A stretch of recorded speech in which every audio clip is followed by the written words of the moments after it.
Okay. So this is stop using score! Exclamation mark. AKA your tower defense game sucks. Rethink your career and your life. I'm Alex Rose, and I know what I'm talking about. I said that loud, didn't you? Yeah. I'm a really good designer, but don't take my word for it.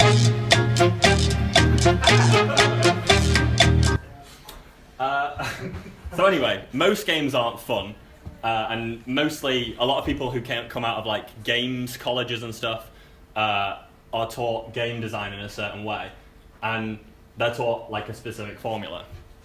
And it's not that that's a problem, it's just that their formula sucks.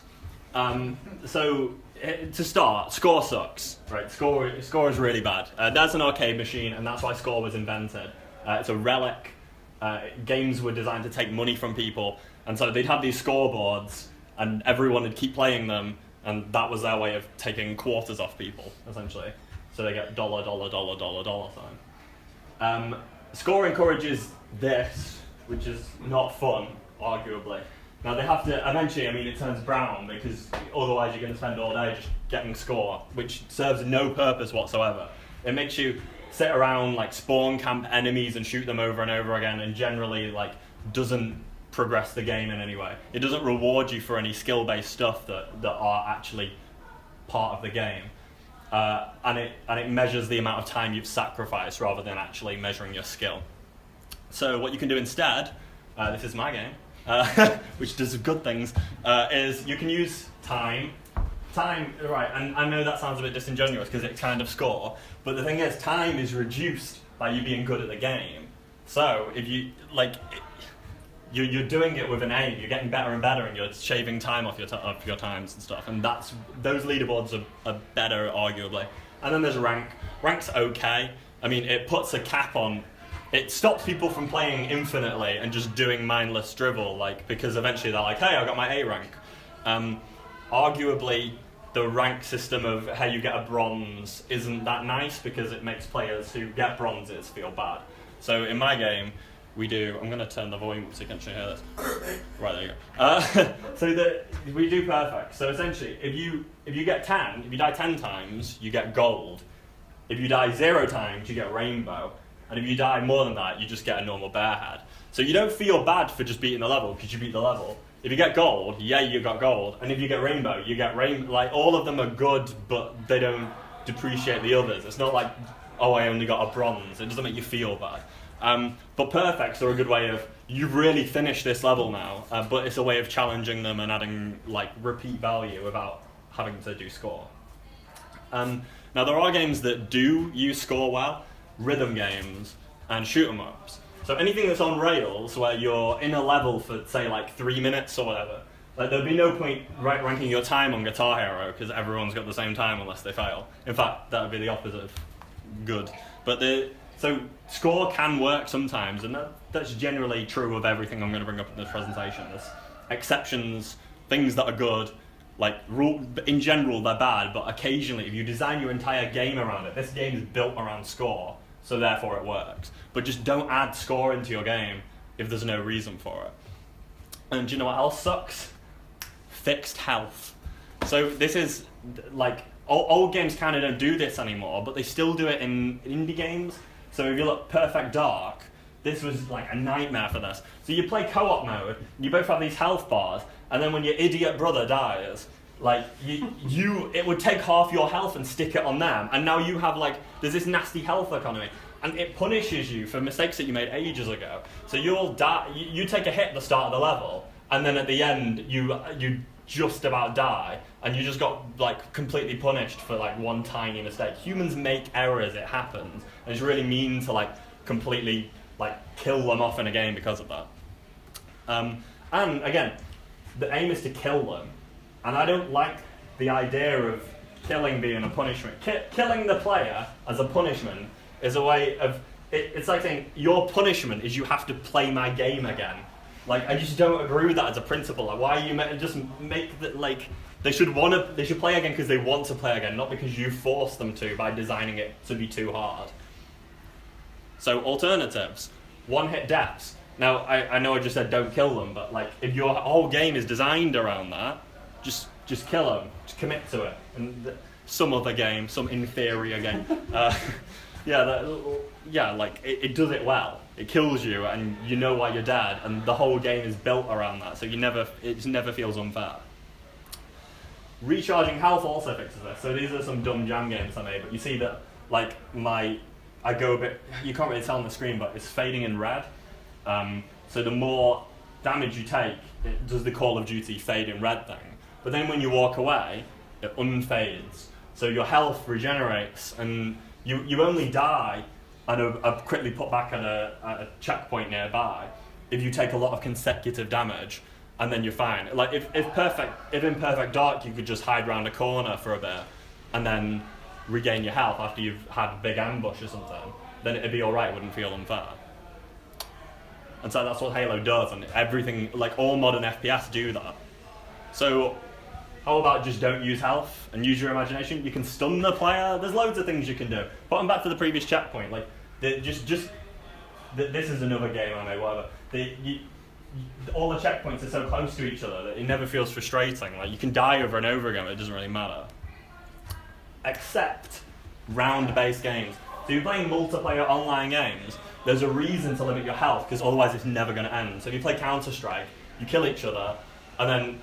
I mean, you can play Halo Online where you can recover your health, but there are team games where it makes sense to just kill you off when you've messed up, and then a new round starts. That's Guns the Duel, which probably none of you have played, but it's amazing.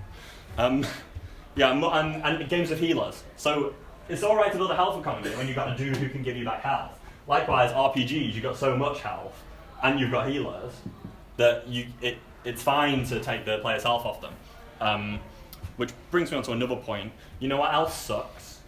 Depletion of mana and ammo and items. And I know they don't sound like the same thing, but they kind of all are the same thing.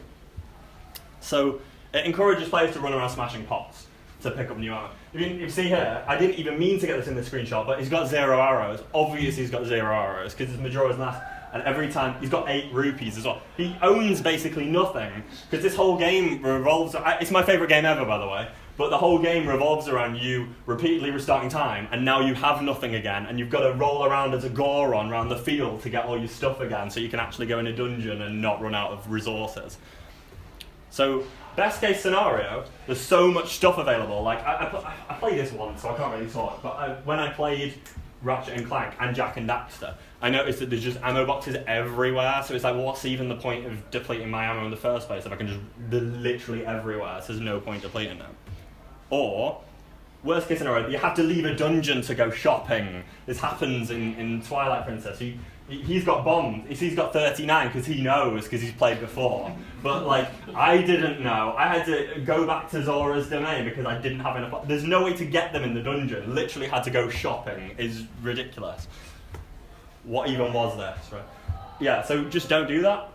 Like, Zelda itself has a hook shot, right, which is an infinite arrow. It just got a delay on it, and it doesn't punish you for it, and it doesn't make you... So, Zelda itself admits that it's fine to give you infinite ammo, and yet it depletes your ammo. And probably part of the reason for that is so they can give you quivers as rewards, which isn't a real reward. Like, it's like, yeah, I got a slightly bigger thing that holds the things I already had way too many of. And that's just stupid. Or just balance your damage per second. So I know a lot of FPS do this, right? Halo, I think they could have got away with infinite ammo and stuff like that.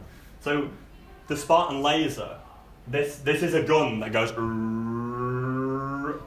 like, so it takes so long to charge up that you can get killed doing it. Like, it's a risk to run around with, but it has huge power. Also, it's so bright, it's not like a sniper rifle, it's so bright that everyone sees this giant laser go across. I'm like, oh, I wonder where that guy is right on that hill. Like, so it puts you at a disadvantage by doing it. So you don't even need, like, arguably, you could give someone an infinite ammo Spartan laser and they still get murked at the end of the day. Like, it's alright. Make them slow as well. If you've got a big rocket launcher, just make them slow and make it easy to take them down. And you don't need ammo. Apart from, in team games, so Team Fortress 2 is a very good example of this. You're trying to capture the point, and you've got these in the base. So at any point if you run out of ammo, you can go back to your base. But obviously it's slow to walk all the way back to base and come back. So it kind of breaks up the gameplay and makes it take longer and drags everything out a bit, which helps in that situation where it's just a battle between left and right. So this is just a rant which I probably don't need to go through, but Halo, you've got the 2 guns thing. That's a way of getting rid of, like Unreal Tournament, you can have like 9 weapons. So that's the problem with giving you infinite ammo, you've got a jillion weapons. But like, if you only let the player have 2, then it's more manageable for them, especially on console, and you can balance all of this. So, but Halo has this thing where... Sorry to interrupt. Do you mind going back a couple of slides? Yeah, go for to it. the Spartan laser. Yeah. And then can you just stand as if you're holding it and not take a photo? Nice. I don't think this is going to be a good A one. bit further this way, a bit further. That's it. Yeah, like 1, 2, 3. Okay. Do one standing vertically that if you hold Yeah, I'll do a handstand next time. Right, so this is no more photo record. Right, so this one, right, Halo frustrated me because if you're playing on Legendary, because obviously you are, then the problem is when you run out of ammo and what then? Like you just got to punch stuff and you actually have to do that. You have to, because if you hit anything in the back, it dies. And you can do it, but it's really hard. So sometimes you'll get to a checkpoint. You're like, I have 7 pistol bullets left. I've got to headshot this guy 7 times in a row for him to die. Maybe I can get his ammo. It puts you in a really mean stalemate in a checkpointed area. So if they just gave you infinite pistol ammo, especially the pistol, like you should get pistol ammo for free. You know what else sucks? Lives. Lives make you pay money. That's why they exist. It's money. Like continues do not belong on a home console. Maybe the only game that gets away with continues is Super Smash Brothers because it's kind of just there. Like the 1-player game is kind of it's not the point of it. But if you can like die and your score halves, so it kind of gets around all this. But you might notice that all the NES games from ages obviously like the 80s 90s, they were quite short. Like you can beat Mega Man 2 really, really quick. You could beat it in like 40 minutes if you use an emulator and just load the state every time you die. But they just kill you and make it really hard to make the game long rather than making content. So Virtual Console, you might notice, realise that that's like too mean for players nowadays, and it removes perma game overs from badly designed NES games and lets you keep playing. And so does this, the NES Mini. So Nintendo themselves have basically admitted, yeah, that game design sucks, we're not going to do this anymore. So the alternatives are, make more content, just like add stuff to your game instead of just making them just die, because it's not adding, like, it was fine in the 90s, it's not fine now, just make your game, put more stuff in it. And to be honest, modern indie games, they don't even play, they play like an hour, so you don't even have to do that, like, just sell it on Steam. Or just make your game fun, and then they will play it. Like, you can, like, the world record for my game right now, it takes most people like 7 hours or something, but the world record's currently 33 minutes. Just make it fun and they keep playing over and over again to get their time down or whatever. And use ample checkpoints. It's a good game. Don't steal my ideas, but this is how you do lives. I've mastered it, I found the secret. Every time you die, your corpses stay behind, you can jump on them, so death makes the game easier, but it's not punishing you. It makes it easier. Like it's genius. It's genius. I know. So the exceptions. Roguelikes embrace permadeath, right? So games like this, the whole game's based around the fact that you're going to die. So you have to it's fine to give you a life there or some, if you can call these lives. It's fine to give you lives here because there's so much content in the game that if you just played it through once and finished it, then you would see like 1% of the content because it's all based on randomness. So these ones work for that. Do you know what else sucks? Crafting. Oh. You don't need a crafting system. Stop it. Just that's it. Right. No one's working this out. No one cares. Who's gonna work that out? They're not. They're either gonna mod it into their game that it shows them the recipes, or they go on the wiki instead of playing your game. Do you want them on? This isn't a game, right? No one. Right. So the alternatives: shopping. You know, you don't have to craft your own stuff. You can just shop for it. Like that's older than times. Soul blades. I know they're really weird. Soul blades are so cool. So some RPGs have a blade where it starts with one attack, and every time you kill with it, it gains one more attack. And so like all the time it's getting more and more attack, and then eventually like it's overpowered as hell. You could base a whole game around that, and then you don't need to craft. Or you can go the traditional route, upgrade at NPCs. This made Skyward Sword actually. This is like the one good thing about Skyward Sword. You can get like you can upgrade your shield into a better shield just by giving them resources that exist around, instead of making you shop for arrows. See, instead of rolling around field for arrows, it made you find tumbleweed, and you take the tumbleweed, and now you got a better shield. Don't know how that works, but it's better. Or just that. Metroid, you get your new gun, and that's it. You don't need to craft it. It's just there. Like, you don't. Why? Stop crafting. Except RPGs, MMORPGs. Because the whole point here is, there's an in-game economy. You craft for, like, you can't just give someone the best item instantly because it completely breaks the game. But obviously the best items are in the game. I mean, they're level locked, but the best way to fix this is by making one person have to craft the stuff, and you can base a whole economy around that. And you're not going to make Minecraft, so that doesn't count as another exception. Like, it's done. It's been done. Crafting's over. It's dead. Okay, you know what else sucks? Skill trees. It's just crafting. Right. They close off endgame content if you make the wrong decision. If you early, you're like, oh, I fancy that one. It's like, whoa, you can't have the master perk on this one that you would have really wanted then. So you either start the game and you view your whole skill tree immediately and like just sit there around, or some of them, like Dragon Age, lock that off. So the first thing you do is spend an hour on the wiki looking up all the skills, or you look up FAQs, you figure out what's the best one, and you're not actually playing the game. So like, why do that? Morrowind, you've got all the skills, you can just skill up any skill. You do, to be fair, you do hit your major and your minor skills at the beginning. But like, and that's totally not like vanilla Morrowind. It did not look like that. But yeah, your skills get better and better, and you can kind of do everything. Skyrim was weird because it let you. I was like the Archmage, and I was also like a Master Thief and the head of the Assassin's Guild. And so I had like all the ability, and I'm a vampire, and I had everything maxed out. I could summon a bow and then one-shot headshot someone from across the room, and then summon a demon to kill him, right? But it locked off a couple of perks to me. Now the perks were worse than all my other abilities, so it didn't actually matter. But it's just weird that they even needed that. You're limiting your player. You're forcing them to play the game again. If I want to play Skyrim for 200 hours on one character, I don't want a skill tree. Just let me do that. Let me grind one character. So, or you could just auto tree them. So this is the job system in Final Fantasy.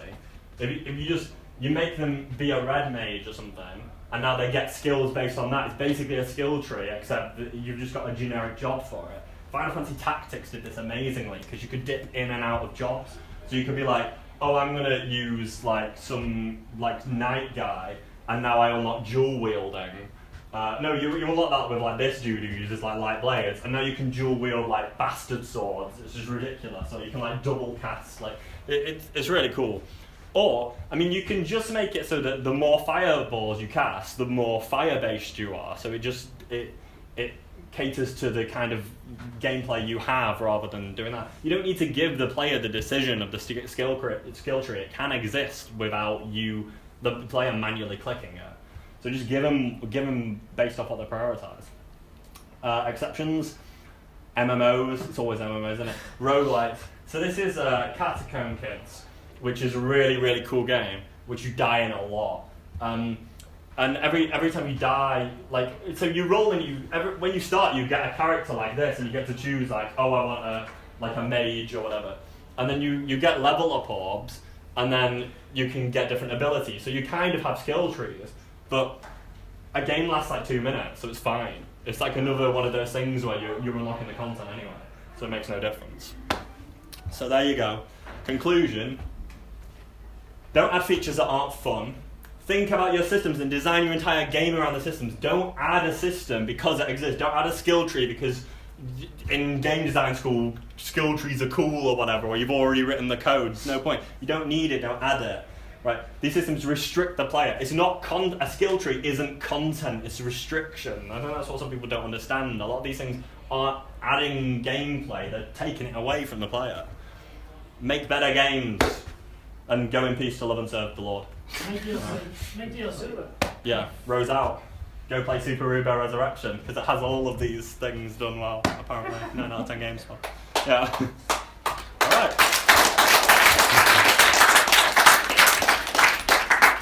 We've got time for questions.